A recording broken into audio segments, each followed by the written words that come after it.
Hey there, and welcome to Careers Unchecked, the podcast where we stop checking boxes and start making moves. This is for barrier breakers, career builders, and anyone who's ready to build a career that actually feels like theirs. I'm Brandy Oldham, career coach, interior designer, and year-round iced coffee drinker. Around here, we keep it real. From navigating career pivots to figuring out how to stay balanced when your to-do list feels like it's just never ending. Whether you're chasing that next promotion, thinking about switching things up, or just trying to figure out what's next, you're in the right place. My goal? To help you trust yourself, take action that feels good, and build a career that's sustainable, not stressful. So grab your drink of choice, settle in, and let's get to it. You know that voice in your head that whispers, you're not good enough, or everyone's about to realize you have no idea what you're doing? Yeah, that voice, liar. And today we're going to talk about how to shut it up. Because what you're dealing with, it's not just insecurity, it's imposter syndrome. And if you've ever downplayed your accomplishments, questioned your right to be in the room, or felt like you're just one step away from being found out, you're not alone.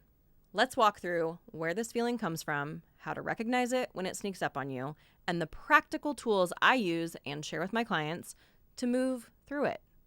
Let's start with the science behind self-doubt. There's actually a reason high achievers are especially prone to imposter syndrome.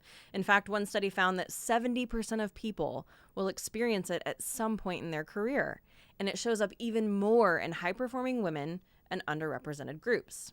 Why? Because when you're growing fast, when you're stretching beyond what you've done before, your brain interprets that as uncertainty, which means it interprets it as danger. Enter the amygdala, the part of your brain responsible for fear, threat, and your good old fight, flight, freeze response. When you try something new and the stakes feel high, that brain center lights up like a warning siren. What if you fail? What if they see through you? And that fear, it starts to sound like facts. It's totally normal. But if you don't name it, it will run the show. Now pair that with perfectionism, which many of us were raised to wear like a badge. Hi. And you get a self-reinforcing trap. You set impossibly high standards. You fall short because human. You feel like a fraud. You overcompensate. And then the cycle just continues. I'll be honest. My own imposter syndrome didn't show up in the traditional way. It wasn't stage fright or public speaking that tripped me up. It was in the early days of starting my business. I poured hours into tweaking systems, designing offers, building out website content, anything that didn't involve actually telling people what I was doing. I was afraid they would question me. Even more, for the longest time, I didn't tell people I ran two businesses. I was terrified they would think that I wasn't serious about either one, that I was just doing some hobbies. What changed it all?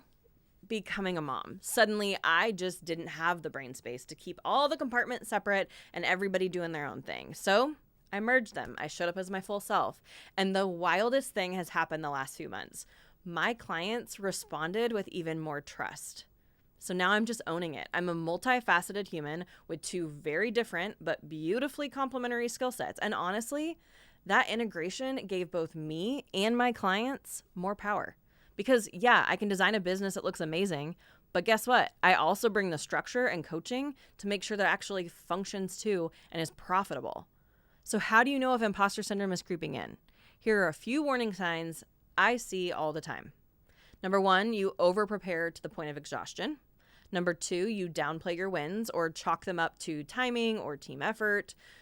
Number 3, you need constant reassurance that you're doing a good job. 4, you hesitate to apply for roles unless you meet every single requirement. Spoiler alert, you only need 70%. 5, you compare yourself to others and always come up short. So if you're nodding along as you're listening to this, you're not broken. You're just caught in the loop, and that loop can actually be interrupted. So let's talk about the imposter syndrome toolkit. One of my favorite tools is something I call the evidence log. It's simple. You create a digital or physical folder where you collect proof of your impact in the world. Actually, Hannah, our marketing manager, does this. She has a desktop folder labeled Feel Good folder. It's filled with screenshots of praise, kind messages, wins, metrics, anything that reminds her of the difference she's made in her work. So when that voice creeps in, she opens the folder and it works. I have the same thing in my office on a corkboard. Here's why. Imposter syndrome thrives in vagueness. Evidence shuts it down. Another powerful shift, reframing the phrase, I don't know enough, to I'm still learning. You're not supposed to know it all. You're supposed to grow and evolve. Think of competence as a spectrum. You're not either an expert or a fraud. You're somewhere in the messy middle like everybody else around you. So how do we move from self-doubt to self-advocacy? You've got to speak your accomplishments out loud, even if it feels cringy, even if you're not used to it. So try this out. Write 5 wins from the past year. If that feels too daunting, maybe the past 6 months or past couple months. Then I want you to say them out loud in the mirror, to a friend, to your dog, to your phone. It doesn't matter. I want it verbally coming out of your mouth. And I promise this gets easier with practice. Second, you gotta build a confidence committee. These are the people who remind you who you are when you forget. Call them, text them. Before those big moments, let them be your cheer squad, your hype squad, that mirror that reflects your true worth. And finally, create systems that reinforce your value. When imposter syndrome hits me, let's say before a big talk, a client pitch, or anything else, I have a personal checklist. Go to my recent wins. What are they? Read testimonials. Remind myself why I do this work. Listen to a playlist that hypes me up. It sounds silly, but those rituals ground me. Actually, this morning before I came to record this podcast, I won't lie to you, I was in a little bit of a funk. And Michelle Obama, if you're listening to this, yeah, right, but I wish. You should know that I constantly listen to your podcast because they pull me back in. They remind me I've earned this. I'm not faking it. I'm living it. So here are your 3 action steps to walk away with. Right now, create that folder labeled evidence, drop in 3 pieces of positive feedback or wins from the past year. Tomorrow morning, when you catch yourself saying, I'm not good at this, I want you to replace it with, I'm still developing in this area. And then at some point this month, pick one person, just one, to be on your confidence committee. Let them know that they're on that.